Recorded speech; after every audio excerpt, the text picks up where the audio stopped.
Okay. You know, I remember it just like it was yesterday. I wondered how it all got started. And looking back, it was just a time where I was at a place of vulnerability. And, if he would have just did what most kings do, I mean, I don't think I would be here talking to you today.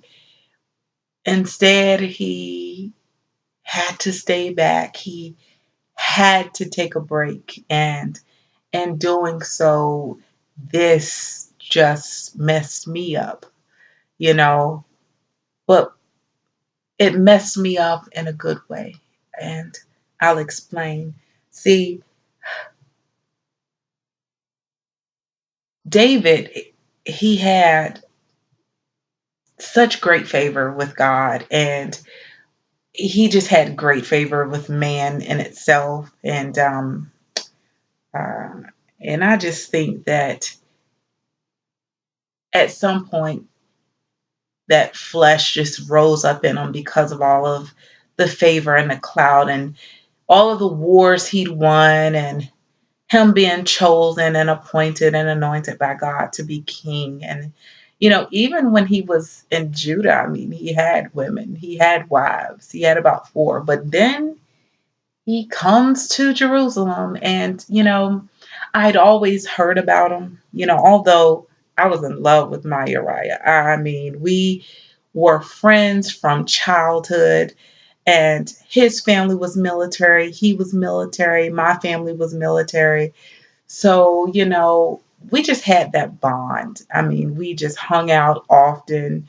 Uriah was like my ace boom, if you will call him, my best friend. And, although to many I was considered beautiful, in Uriah's eyes, I was beautiful, but I was his best friend. So he looked past the physical for me all the time. But he even used to talk about King David, and I always wondered about this king. And they always told me he was a handsome king, good looking king. And I just kind of bypassed the fact of his looks because I had a man, and that did not matter to me. So, I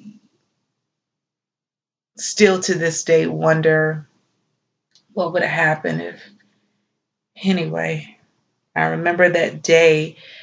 Um, Minding my business in my home, in my penthouse, if you will, because you see, being in the military style, we lived close to the king, and my home was not far from his. As a matter of fact, it was in viewing distance, and he could see upon my bathroom, my room, because our penthouse was high up, and so he had the view of seeing me and the comfort of my own home bathe. Yeah, he saw me, and he saw me, and he saw me, and I would watch him walk around his roof, watching me and lusting. And sometimes I would find myself just, you know, trying to hide under the bubbles, under the water, holding my breath so that if I came back up, maybe he would leave or maybe he was gone. But even as I came back up, doused in water, hair soaking wet, he still watched. So, my maids, they would come and help me quickly get dressed because, I wanted to bathe in peace without being viewed by this peculiar man. I mean, he was fine, but I don't know what it was about him. The day that one of his messengers came and knocked on my door, I opened it, and he asked me, where you from? And I said, I'm from right here, Jerusalem. I've been here. And my husband, Uriah, is in the king's military. My father, Elam, he was a part of the military. His father was a part of the military. I just come from a background of military men. And that's who I am. I wait around for him to come home. And when he comes home, we have a good time. And then weeks later, he's back out there in the field. So that's my story. Well, he goes back, the messenger reports to King David all that I say. And I remember, like yesterday, I was busy writing a few things for my mother and my family. And we had a small business. And I was drawing up some documents, and a knock came to the door. My maid went and got it, and she asked me to come. And the messenger, that same messenger who had come the day before, came in and asked me, or not asked, told me that the king needed to see me. So at that moment, I um, didn't know what to think. I went to my room. I looked through the clothes. What could I wear before a king? What garment do I have? So I found the best purple and the only purple outfit that I had. And I remember I put that beautiful gown on, and I had these gold jewels that I put in each ear. And I looked at myself in the mirror because I knew for some reason that this visit wasn't your ordinary visit that I would be making. So I go and I spruce up, if you will, my hair, and I just dab on a little blush, not much, because they already thought I was something, you know. I slowly laced up my sandals and began to think to myself, what am I getting myself into?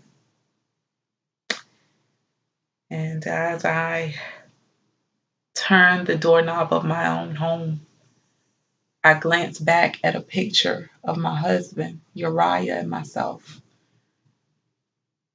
our wedding photo, and I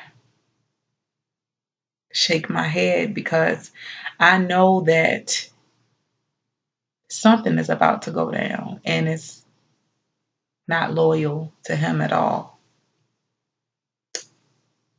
I caress the picture, his face. I gently put a kiss on the picture and I walk out of my home. I mean, the moment I approached the steps of the king's home, I just felt knots in my stomach. It was like, yo, what is about to happen? I feel the weirdest way right now. And as I walked in, I saw many women, lots of women, and most of them were maids, but then there were a few that appeared royal in their attire. And suddenly I began to look at myself as smaller than these great queens that sat before me. You know, who was I that King David will ask for me, you know?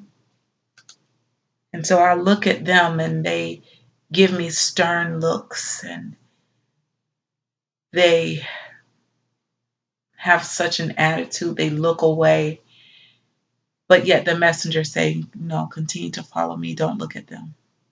Follow me. Well, I follow and I go up these stairs into this chamber that's bigger than my house. This chamber full of purples and blues and golds and the smells of myrrh and the smells of frankincense and these aromas that just hit my nose. And I mean, the music that played in the corner, and I couldn't see him yet, but I knew he was there behind this sheer curtain. I could see an outprint of the king, and those butterflies would not let up in my stomach. I tell you, I wanted to run back home so bad because I was so scared at this moment and what would happen. And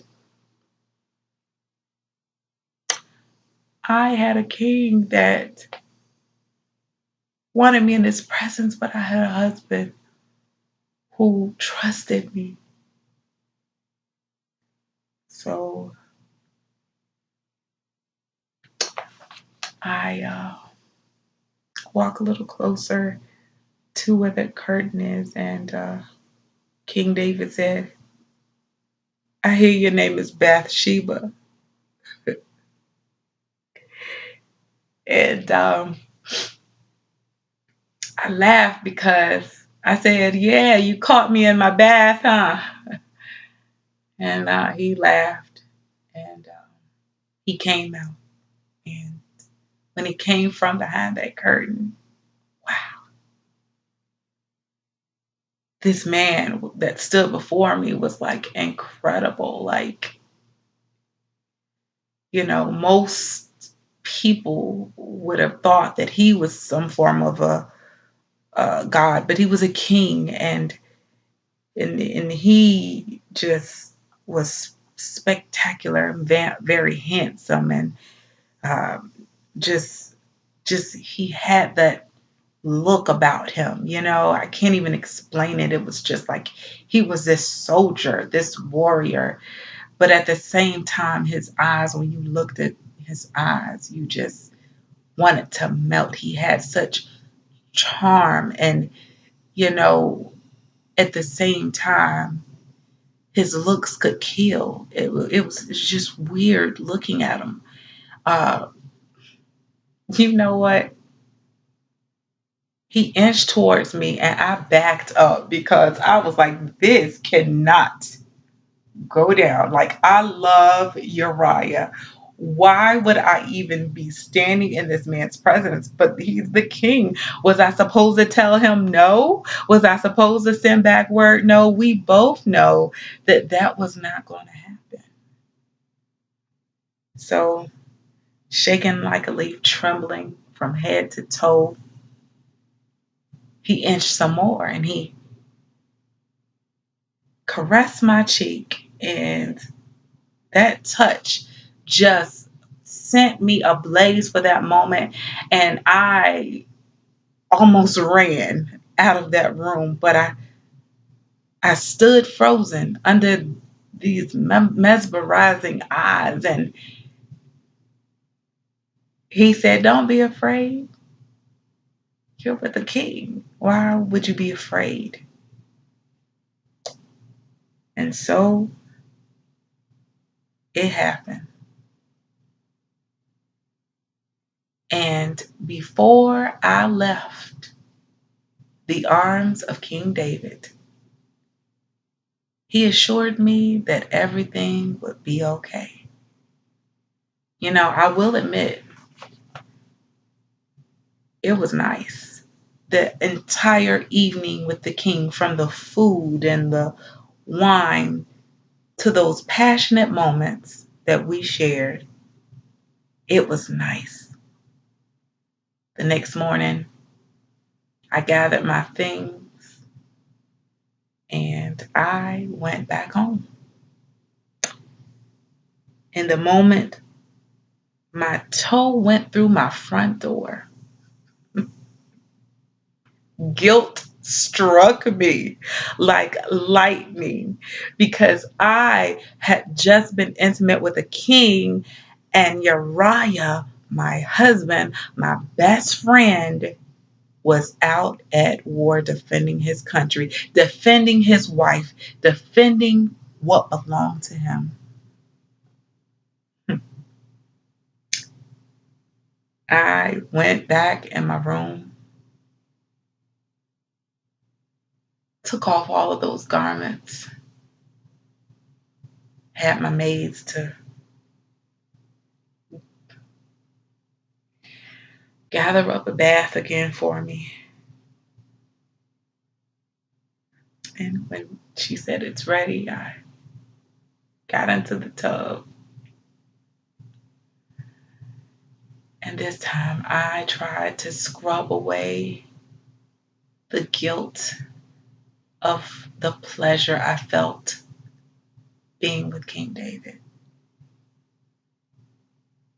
I tried to scrub away those thoughts that creeped back into my mind, those thoughts, those intimate thoughts of who he was and how I felt in his presence, in the presence of King David. And as I scrubbed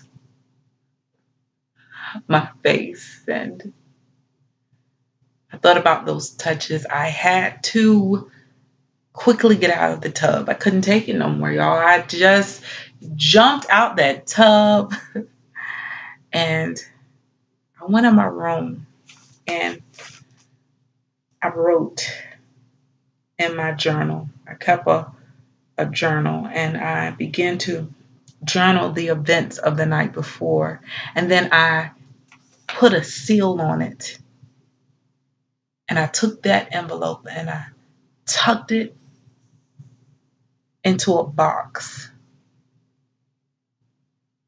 And then I had one of my maids to draw up a fire. And I took that box with that envelope in it and I threw it in that fire because that memory, that evening, as much as I enjoyed it, it could no longer exist in my mind. You know, weeks later, I will admit, I would go to the window just to see if King David was up looking for me. But I never saw him again. It's like he got what he wanted. You know, he didn't have to view anymore because he had what he saw. And here I was, soul tied to this man because although I burned that box, I still could not get rid of the thoughts of King David, who had now infiltrated my mind with who he was, his clout. And that night,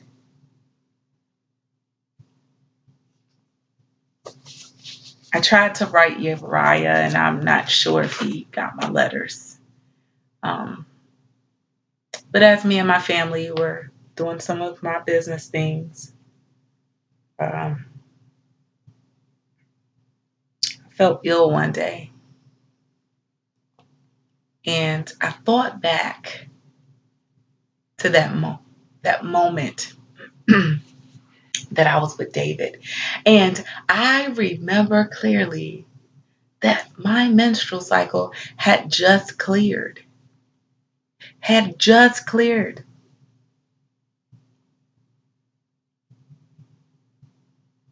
So as I gagged my brains out over the toilet, I think to myself, this cannot be happening. That was 3 months ago. Why in the world would I be in this point that I am in now? How, Lord, how can I be pregnant by the king and I have a husband who has been away for 6 months, not 3 months, but 6 months? What do I tell Uriah? I can't do this by myself. And I'm not giving up this baby because I felt something for that king that night. So I want a part of him. I want it.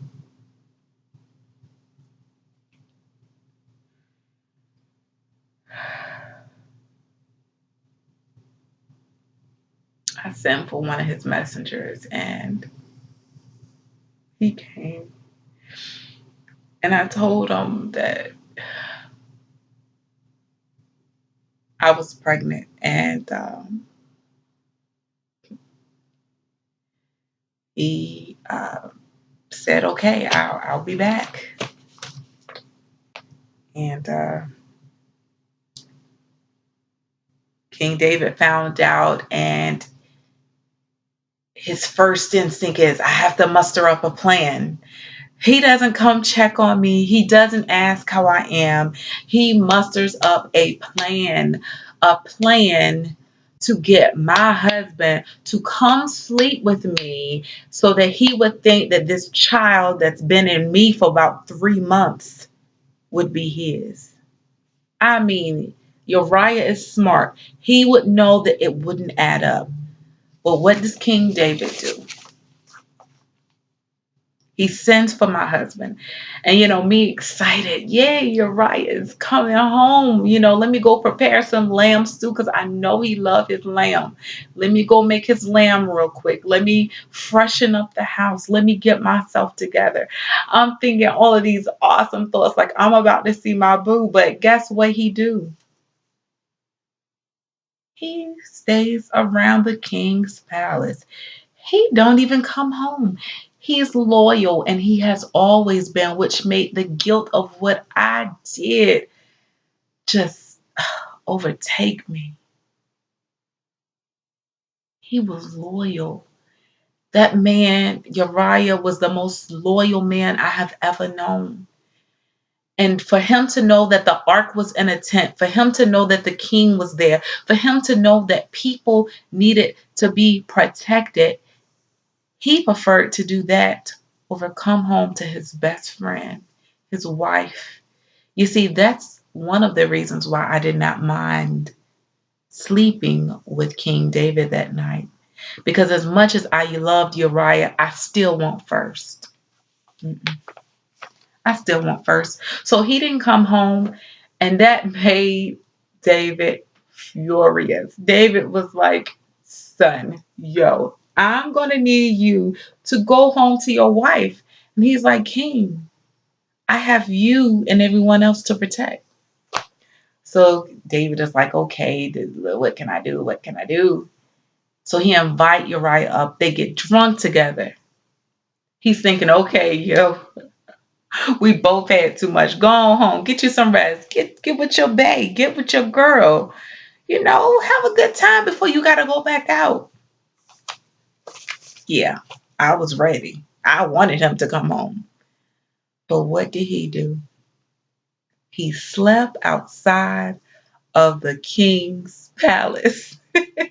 That's just like Uriah, to not want to come home to what belonged to him, to protect. So loyal. Huh. Well, the only other thing that David knew to do was to put him on the front lines. I mean, you put him on the front lines, he's aimed to get killed first, and then we don't have to worry about the baby mama daddy drama. I mean, it will be over. And when that news arrived to me, I just sobbed because as much as I loved Uriah, he loved his job. He loved his king. And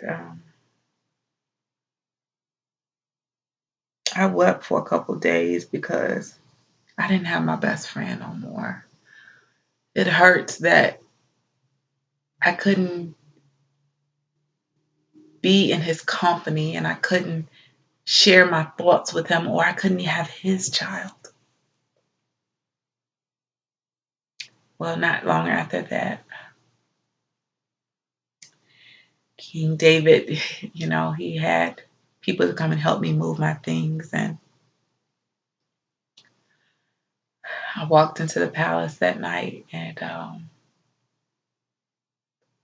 those queens gave me those eerie looks again, and I just ignored them because of the pain that I felt in that moment.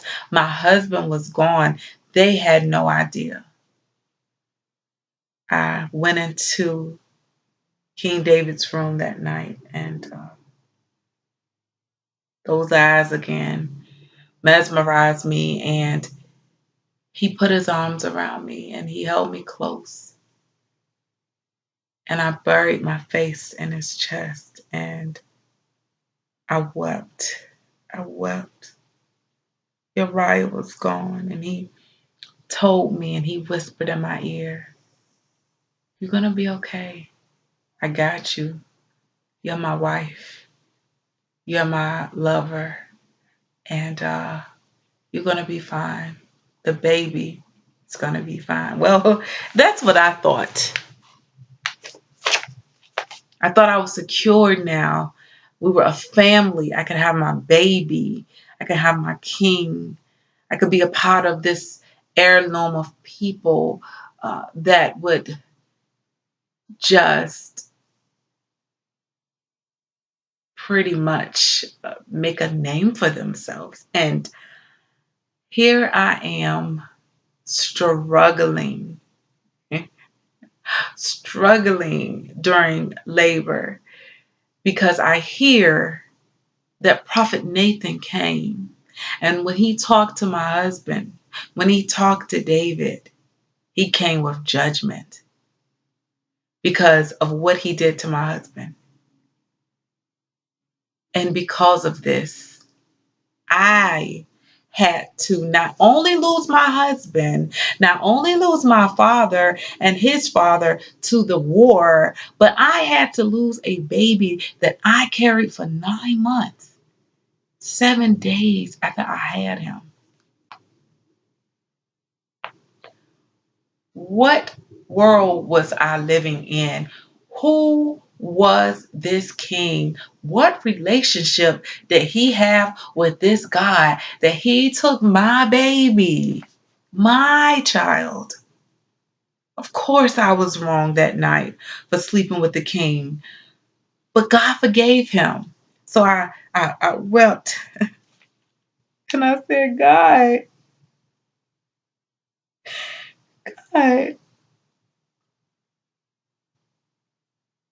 you forgave David. Forgive me too. But let him live. Don't let my baby die. Don't.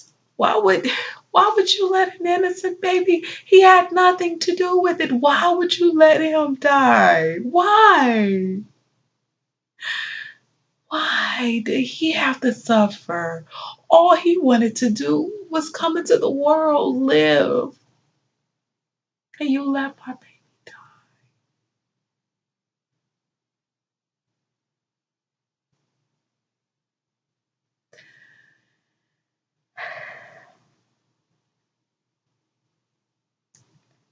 David locked himself up in this room for like days, and he didn't eat and he didn't drink.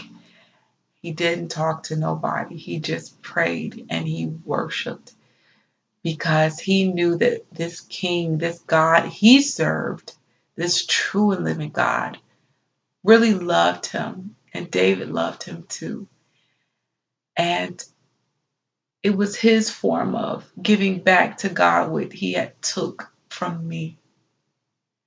So he gave God days of worship and praise and prayer.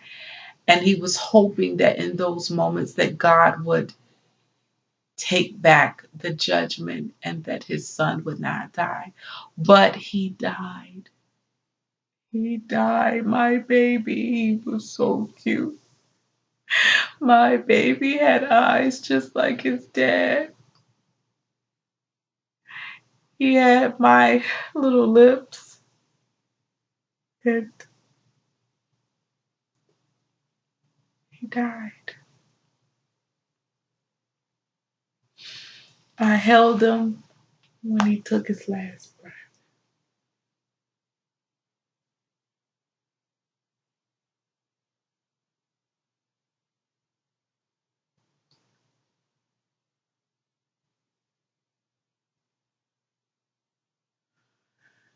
Oh, the agony. the torment. I just was in this fog that I could not get out. And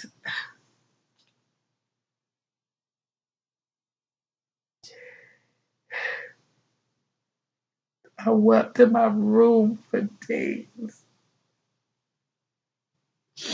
How could I lose so many people in my life?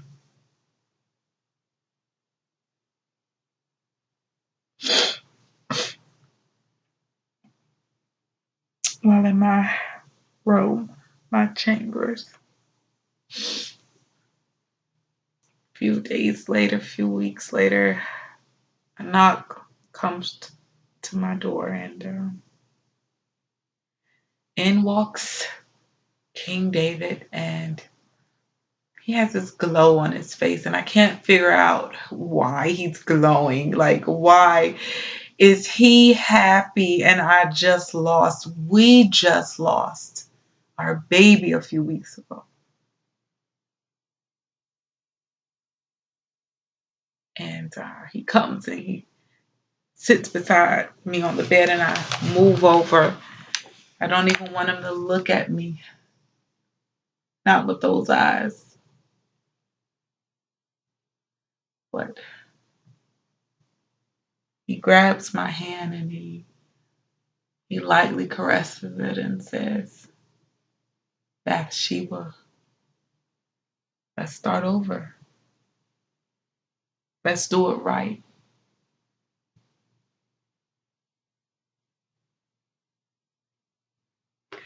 So I turn to him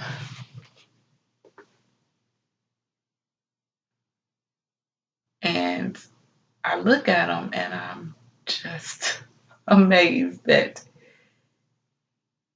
he looks completely fine, like nothing has happened. And he tells me, let's start over. Like, how can I start over, David? How can I start over? Please tell me. I just lost my baby, our baby, a few weeks ago. Before that, I lost my husband. How can I start over? What are you thinking?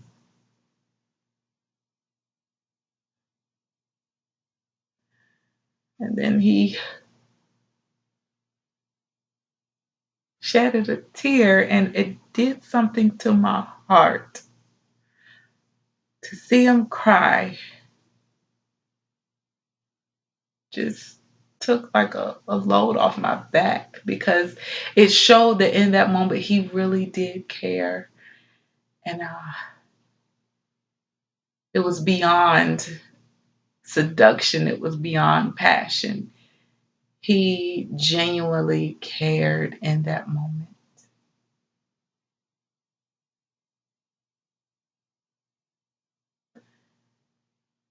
So he caressed my cheek and he kissed me and he said, start over with me. God has given me a new start. He's forgiving me. And I want you in my life. I don't want you to go. And I'm sorry for what I did to your husband. I'm sorry.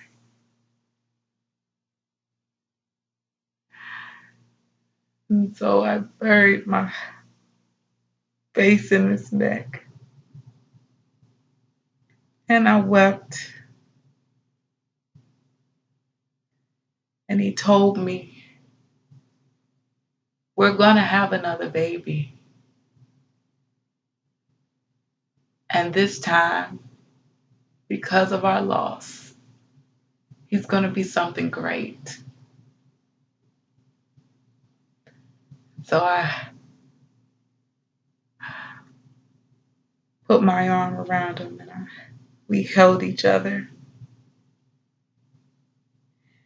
And when Solomon was born, it was just like a breath of fresh air. Like, It was a fresh start, just like David said. And he was just the cutest little boy you ever want to see. And he was just so alert and so discerning. Even at 3 and 4 months, he could look at a person in the room and just smile or cry or get.